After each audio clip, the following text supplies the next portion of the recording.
السلام عليكم ورحمة الله وبركاته. نحمده ونصلي على رسوله الكريم. اللهم صل على سيدنا نبينا مولانا محمد وبارك وسلم. أما بعد، أعوذ بالله من الشيطان الرجيم. بسم الله الرحمن الرحيم. أقم الصلاة لدلوك الشمس إلى غسق الليل وقرآن الفجر إن قرآن الفجر كان مشهودا. صدق الله العظيم.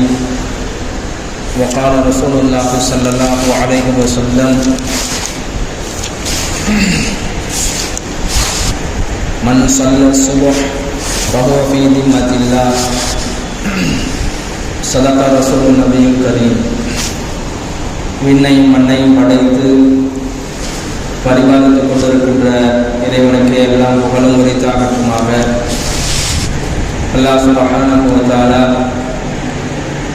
இந்த உலகத்தில் மிகப்பெரிய ஒரு அருட்கொடையை நமக்கெல்லாம் கொடுத்திருக்கிறான். அப்படிப்பட்ட அருட்கொடைகள் அதிகமானது, ஏராளமானது. மனிதர்களுக்கு அதிகமான நிஅமத்துகள் செய்து அதிகமான அருட்கொடைகளை கொடுத்து அந்த அருட்கொடைகளுக்கு ஒவ்வொரு மனிதர்களும் ஒவ்வொரு அடியார்களும் தன்னுடைய படைத்த இறைவனுக்கு நன்றி செலுத்த வேண்டும். ஒவ்வொரு அடியார்களுக்கும் அல்லாஹ் கொடுத்திருக்கிறான் 5 நேரம் தொழக்கூடிய ஒரு வாக்கியம். வணக்க வழிபாடுகள் ஏராளமாக இருக்கிறது. வணக்க வழிபாடுகளுக்கெல்லாம் தாய் தொழுகையாக இருக்கிறது. உம்மில் இபாதத் என்பதாக சொல்வார்கள்.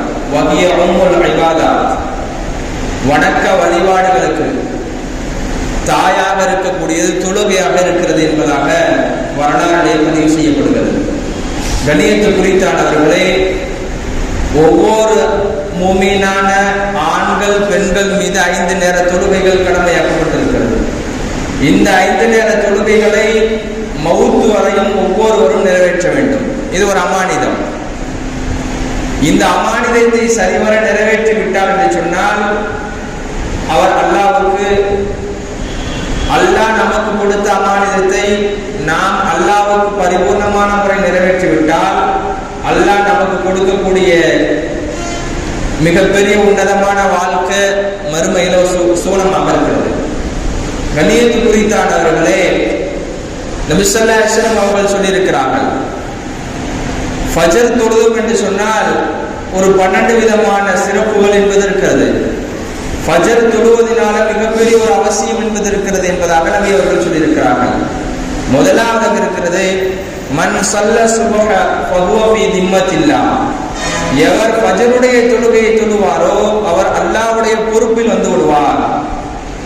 எவர் ஃபஜரை வேண்டுதலான முறையில் தொழுகிறாரோ அவர் அல்லாஹ்வுடைய பொறுப்பில் வந்து விடுவார் என்பதாக வருகிறது. அன்றைய தேவை இருக்கிறதே, அல்லாஹ் அந்த நபருக்கு எல்லா விதமான தேவைகளை ஏற்படுத்தி விடுவான். அவனுக்கு எல்லா விதமான சகல தேவைகளையும் பரிபூர்ணப்படுத்தி விடுவான். திம்மத்தில்லா என்று சொன்னால் அல்லாஹ்வுடைய பொறுப்புட, அல்லாஹ்வுடைய பாதுகாப்புட வந்து விடுவார். எந்த மனிதர் ஃபஜருடைய தொழுகை தொழுகிறாரோ அவர் அல்லாஹ்வுடைய பொறுப்பில் வந்து விடுகிறார் என்பதாக வருகிறது. இரண்டாவதாக இருக்கிறது, எவர் ஃபஜர் தொழுவாரோ அவர் சூனத்தில் நுழைய வைக்குமா. நபி ஸல்லல்லாஹு அலைஹி வஸல்லம் மன் ஸல் பர்தைனி, எந்த மனிதர்கள் எவர்கள் 2 நேர குளிர்காலத்தில் இருக்கக்கூடிய ஃபஜருடைய நேரமும் அஸருடைய நேரமும் எவர் தொழுகிறாரோ தஹலல் ஜன்னா, அவரை சுவனத்தில் நுழைய வைக்கும் என்பதாக நபி அவர்கள் சொன்னார்கள். ஃபஜருடைய நேரம் இருக்கிறதே ஒரு குளிரான நேரம். அந்த நேரத்தில் யார் ஃபஜருக்கு பள்ளிவாசலுக்கு வருகிறாரோ அந்த தொழுகை இருக்கிறதே சுவனத்தில் நுழைய வைக்கக்கூடியது என்பதாக நபி அவர்கள் சொன்னார்கள்.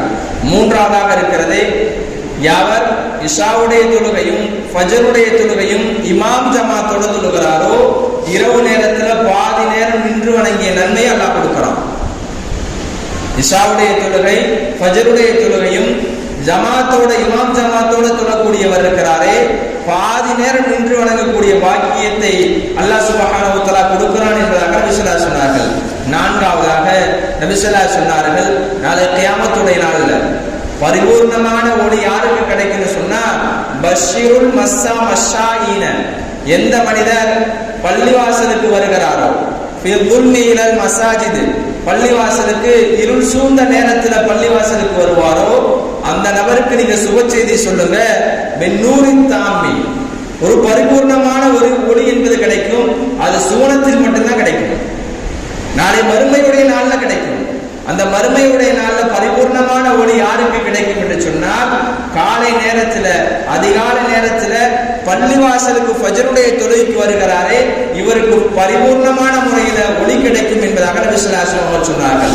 ஐந்தாவதாக நபியவர்கள் சொன்னார்கள், யதஆகபூன ஃபில் மலாயிகத்து மலாயிகத்துன் ஃபில் லைல் வ மலாயிகத்துன் பின் நஹார்.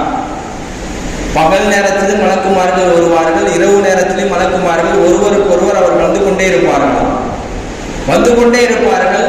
ஷிஃப்ட் கணக்கில் வந்துகிட்டே இருப்பாங்க. காலையில ஃபஜருக்கு வந்த மலக்குமார்கள் அசர் வரையும் இருப்பார்கள். அசருக்கு வந்த மலக்குமார்கள் நாளை ஃபஜர் வரையும் இருப்பார்கள். இந்த மலக்குமார் காலையில வந்தவர்கள் அசருக்கு சென்று விட்டார்கள் என்று சொன்னால் அல்லாஹ் கேட்பானா, என்னுடைய அடியார்களை இபாதி, என்னுடைய அடியார்களை எந்த நிலைமையில விட்டுட்டு வந்தீங்க என்பதாக கேட்பான். அதுக்கு அவர் சொல்வார்கள், உங்களுடைய அடியார்களை தொழக்கூடிய நிலையில விட்டுட்டு வந்தேன், அவர்கள் தொழுது கொண்டிருக்கக்கூடிய நிலையில விட்டுட்டு வந்தேன், ஃபஜருடைய தொழுகை தொழுது கொண்டிருந்தார்கள், அந்த நிலையில விட்டுட்டு வந்திருக்கிறேன் அல்லாஹ் என்பதாக சொல்வார்கள். அடுத்த அசருக்கு வந்தக்கூடிய நபர்கள் சொல்வார்கள், இவர் அசருக்கு போனார்கள், காலையில வந்தவர்கள் அசருக்கு சென்று விட்டால் அவர்கள் அசருடைய தொழுகையை சொல்வார்கள். அசருக்கு வந்தவர்கள் சுபுடைய நேரத்தில் அல்லாஹ்விடத்துல போகும் பொழுது உன்னுடைய அடியார்களை சுபுடைய தொழுகையில தொழக்கூடிய நிலையில விட்டுட்டு வந்தேன் என்பதாக சொல்வார்கள்.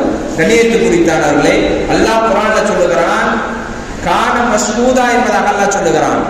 மலக்குமார்கள் இறங்கக்கூடிய நேரம் ஃபஜ்ருடைய நேரம். ஃபஜ்ருடைய நேரத்தில் பேணுதலாக நம்ம தொழ வேண்டும். ஃபஜ்ர் தொழுகை இருக்கிறதே பரக்கத்தை ஏற்படுத்தக்கூடியது என்பதாக ஹதீஸ்ல வருகிறது.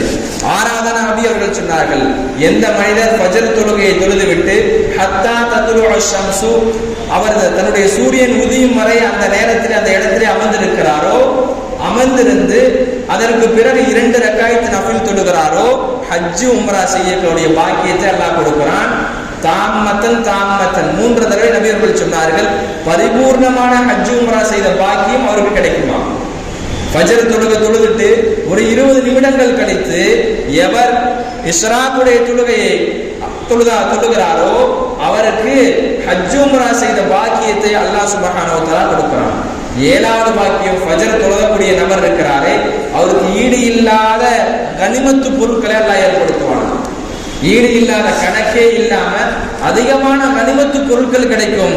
8வதாக இருக்கிறதே, ஒரு நயவஞ்சகன் இருக்கிறானே அவனுக்கு தொழுகை இருக்கிறது ஃபஜ்ருடைய நேரமும் அதே போல இஷாவுடைய நேரமும் அவனுக்கு ரொம்ப சிரமமாக இருக்கும். நபியுடைய காலத்துல லுகர்லாம் தொழுவு வருவான் முனாஃபிக், ஆனா ஃபஜ்ருடைய நேரத்துக்கு வரமாட்டான், இஷாவுடைய நேரத்துக்கு வரமாட்டான். நபி ஸல்லல்லாஹு அலைஹி சொன்னார்கள், யார் ஃபஜ்ருடைய தொழுகைக்கு வரவில்லையோ அவனை முனாஃபிக் என்பதாக சொன்னார்கள். அதை வைத்தே கண்டுபிடித்து விடலாம். அதான் நபி ஸல்லல்லாஹு அலைஹி சொல்லி காமித்தார்கள், எந்த மனிதர் ஃபஜ்ரையும் இஷாவையும் தொழவில்லையோ அவர் முனாஃபிக் என்பதாக சொல்லி காட்டினார்கள். எந்த மனிதர் ஃபஜ்ரையும் இஷாவையும் தொழுகிறாரோ நயவஞ்சகத்திலிருந்து முனாஃபிக்குடைய தனத்திலிருந்து பாதுகாப்பு கிடைத்து விட்டது என்பதாக நபியர்கள் சொன்னார்கள். 9வது இருக்கிறது, உலகத்தில் உள்ள எவர் ஃபஜ்ர் தொழுகிறாரோ உலகத்தில் உள்ள எல்லா பொருட்களை காட்டிலும் ஃபஜ்ர் தொழுவதனால அவருக்கு அவ்வளவு சிறப்புகள் கிடைக்கிறது என்பதாக நபி ஸல்லல்லாஹு அலைஹி சொன்னார்கள். 10வதாக நரகத்திலிருந்து பாதுகாப்பு கிடைக்கிறது. ஃபஜ்ர் தொழுவதனால நரகத்திலிருந்து பாதுகாப்பு கிடைக்கிறது. 11வதாக அல்லாஹ்வை நாளை பார்க்கக்கூடிய சந்திக்கக்கூடிய பாக்கியத்தை அல்லாஹ் ஃபஜ்ர் தொழுதவருக்கு அல்லாஹ் கொடுக்கிறான். 12வதாக விசாலமான பரக்கத்து கிடைக்குமா. உலகத்துல வாழ்றாரு, ஃபஜ்ர் தொழுகிறாரு, நிம்மதியான வாழ்க்கை, விசாலமான வீடு, அதிகமான பரக்கத்து கிடைக்க வேண்டும் என்று சொன்னால் அவர் ஃபஜ்ர் தொழுது விட்டார் என்று சொன்னால் அவருக்கு பரக்கத்து கிடைக்கும். இன்னைக்கு பாருங்க, எத்தனையோ நபர்கள் என்னென்னமோ செய்யறாங்க, அதிகமான வியாபாரத்தை ஈட்டுறாங்க, ஆனாலும் லாபங்கள் வந்தாலும் அதுல வந்து பரக்கத்து இல்லை. எத்தனையோ கடைகள் வைத்திருக்கிறார்கள், பரக்கத்து இல்லாத வாழ்க்கையாக இருக்கிறது. காரணம், லாபம் வந்தாலும் பரக்கத்து இருக்க வேண்டும், அதிகமான கடை வைத்திருந்தாலும் பரக்கத்து இருக்க வேண்டும். அதற்கு ஒரே மூல காரணம் ஃபஜ்ர் தொழுது இருக்கணும். ஒரு மனிதர் ஃபஜ்ர் தொழுதுட்டு வியாபாரம் செய்யறாருங்க, பரக்கத்தான வாழ்க்கை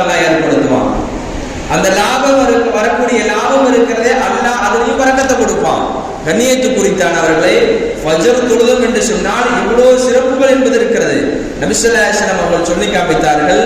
ஒரு மனிதரை பற்றி நபி அவர்கள் சொன்னார்கள், எந்த நபர் இரவு நேரத்தில் தூங்குகிறாரோ, ஹத்தா அஸ்பஹ, அவர் ஃபஜருடைய தொழுகைக்கு எந்திரிக்காம இருக்கிறார்களோ, வபால ஷைத்தானு ஃபீ உதுனைஹி, ஷைத்தான் இருக்கிறானே அவனுடைய காதுல, 2 காதுல சிறுநீர் கழிக்கிறான் என்பதாக வருகிறது. சிறுநீர் கழித்து விட்டான் என்பதாக வருகிறது. இன்னொரு ரிவாயத்தில் வருகிறது ஃபீ உதுனிஹி என்பதாக வருகிறது. ஒரு காதுல சிறுநீர் கழித்து விட்டான். சகோதரர்களே, ஒரு மனிதர் ஃபஜர் தொழாம தூங்கி விட்டார் என்று சொன்னால், காலை நேரத்தை அடைந்தால் அவருடைய காதுல ஷைத்தான் சிறுநீரை கழிக்கிறான் என்பதாக ஹதீஸில் வருகிறது. ஒவ்வொரு நபருக்கும் இரவு நேரத்தில் படுக்கும் பொழுது ஒரு 3 முடிச்சுகள் போடப்படுமா? யார் போடுவாங்க? ஷைத்தான் போடுறான். தன்னுடைய பிடரியின் பக்கமாக ஒரு 3 முடிச்சுகள் போடப்படும். இந்த 3 முடிச்சுகள் போட்ட உடனே எதுரிமுக்குள்ள உக்குதத்தின் ஷைத்தான் சொல்லுவானா, அலைக லைலும் துவீலும், நல்ல தூங்கு, நீ நீண்ட இரவாக இருக்கிறது, நல்ல தூங்கு என்பதாக ஷைத்தான் சொல்லுவானா. எந்த மனிதர் ஃபஜ்ருடைய நேரத்தில் எந்திரிக்கிறாரோ,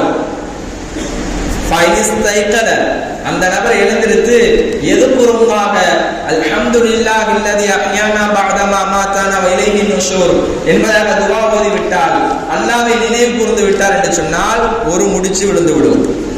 இரண்டாவதாக அவர் ஒழு செய்து விட்டார் என்று சொன்னால் 2வது முடிச்சு விழுந்துரும். மூன்றாவதாக அவர் ஃபஜ்ருடைய தொழுகை தொழுது விட்டால் 3வது முடிச்சு விழுந்துரும்.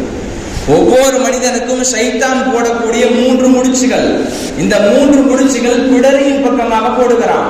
இந்த பிடரியின் பக்கமாக போட்ட பிறகு அவன் சொல்லக்கூடிய வார்த்தை எதுரிமுக்குள்ள உக்குதத்தின் அலைக லைலும் தவீலுன், நீண்ட இரவு ஃபர்குது, நீ நீண்ட இரவாக இருக்கிறது, நல்ல தூங்கு என்பதாக ஷைத்தான் சொல்லுவான்.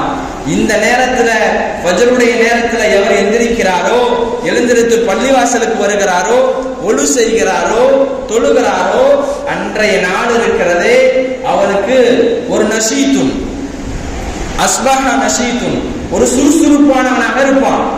அன்றைய இரவு, அன்றைய நாள் இருக்கிறதே அது ஒரு நிம்மதியான ஒரு நாளாக இருக்கும். கண்ணியத்து குறித்தானவர்களே, அன்றைய நாள் ஃபஜர் தொழாத நபருக்கு சோம்பேறியானவனாக இருப்பான். கண்ணியத்து குறித்தானவர்களே, நம்முடைய சமூகம் இன்றைய காலத்தில் எப்படி இருக்கிறது என்பதை நாம் சிந்திக்க வேண்டும். ஃபஜருடைய தொழுகை இருக்கிறது எவ்வளவு அவசியமானது என்பதை நாம் சிந்திக்க வேண்டும். நமக்கு தொழுகை எவ்வளவு பெரிய கடமை என்பதை நினைக்க வேண்டும். இன்று ஃபஜருடைய நேரத்தில் தான் நம்ம நிம்மதியாக தூங்கி கொண்டிருக்கிறோம். இரவெல்லாம் 12 மணி வரையிலும் பேசிக் கொண்டிருக்கிறோம். இரவெல்லாம் அரட்டை அடிக்கிறோம். நம்முடைய தூக்க வழக்கம் இருக்கிறது 12 மணிக்கு. 12 மணிக்கு தூங்கணும் என்று சொன்னால் அவன் எந்திரிக்கக்கூடிய நேரம் 8 மணி அல்லது 9 மணி. எதற்காக சொன்னா, கடைக்கு போகணும், வியாபாரத்துக்கு போகணும், வேற தேவைகள் இருக்குதுங்க, அதுக்காக எந்திரிச்சு நான் போக வேண்டிய சூழ்நிலை இருக்கிறது. கண்ணியத்து குறித்தானவர்களே, நபி ஸல்லல்லாஹு அலைஹி வஸல்லம் சொன்னார்கள், நீங்க ஃபஜ்ருடைய தொழுகைகளை அவசியமாக தொழுது வாருங்கள். நீங்க தொழுது வந்தீங்க என்று சொன்னால் அல்லாஹ் உங்களுக்கு மிகப்பெரிய இந்த உலகத்திலையும் சிறப்பை ஏற்படுத்துவான், நாளை மறுமையுடைய நாளிலும் சிறப்பை ஏற்படுத்துவான். நான் முடிவுக்கு வருகிறேன். எந்த மனிதர் ஃபஜ்ருடைய தொழுகை தொழுகிறார், முதலாவதாக அல்லாஹ்வுடைய பாதுகாப்பில் வந்து விடுவார். இரண்டாவதாக இருக்கிறது தஹலல் ஜன்னா, எவர் ஃபஜ்ருடைய தொழுகையை தொழுகிறாரோ அவர் சொர்க்கத்திலும் நுழைவார். மூன்றாவதாக இருக்கிறது எவர் ஃபஜ்ருடைய தொழுகையை, இஷாவுடைய தொழுகையை இமாம் ஜமாத்தோடு தொழுகிறாரோ இரவுல பாதி இரவு நின்று வழங்கிய நன்மை கிடைக்கிறது.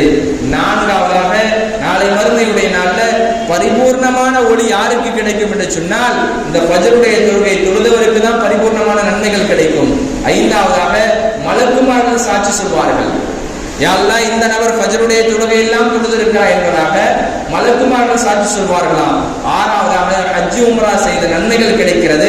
ஏழாவதாக கனிமத்து பொருட்கள், அதிகமான கனிமத்து பொருட்கள், ஈடு இணை இல்லாத கனிமத்து பொருட்களை அல்லாஹ் கொடுப்பானாம்.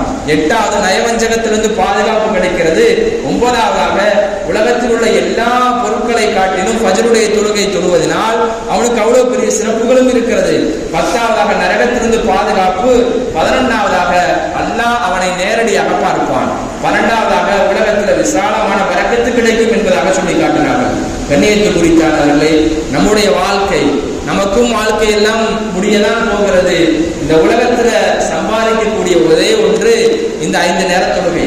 இந்த 5 நேரம் ஒரு மனிதன் நன்மையாக செய்து விட்டான், நல்லபடியாக தொழுது விட்டான் என்று சொன்னால் நாளை மறுமை நாளில் அவருக்கு மிகப்பெரிய ஒரு சவாபாகவும் நன்மையாகவும் ஏற்படுத்தக்கூடியதாக இருக்கிறது. அப்படிப்பட்ட அல்லாஹ் சுப்ஹானஹு வ தஆலா 5 நேரம் தொழக்கூடிய பாக்கியத்தையும் பேணுதலாக தொழக்கூடிய பாக்கியத்தை நமக்கெல்லாம் ஏற்படுத்தி தந்த அருள் புரிவானாக. நம்முடைய சந்ததிகளும் 5 நேரம் தொழக்கூடிய நபர்களாக முத்தகீன்களாக அல்லாஹ் நம்முடைய சந்ததிகளை உருவாக்கி தந்த அருள் புரிவானாக. திருப்பூர்ல இருந்து மதரசாவுடைய முக்கியஸ்தர் வந்திருக்கிறாங்க. அந்த மதரசாவுடைய எத்தீமான பிள்ளைகள் படிக்கிறார்களாம். அவர்களுக்காக வேண்டிய அந்த மதரசாவுக்காக வேண்டி உதவி செய்யுங்க. அந்த பள்ளி அந்த மதரசாவுடைய இருக்கக்கூடிய பெண் பிள்ளைகள் எத்தீமான பிள்ளைகளும் இருக்கிறார்கள். உணவுக்காக தங்குவதற்காக வேண்டி அவர்கள் வசூல் செய்வதற்காக வேண்டி வந்திருக்கிறாங்க. அவர்களுக்காக கொடுத்து உதவுங்கள். அல்லாஹ் நமக்கு பழக்க செய்வான். இந்த உலகத்திலும் மறுமையிலும் அல்லாஹ் சுப்ஹானஹு வ தஆலா எதை சொன்னமோ எதை கேட்டமோ அதன்படி வாழ்க்கையில் அமல் செய்யக்கூடிய பாக்கியத்தை ஏற்படுத்தி தந்தால் முடிவானாக.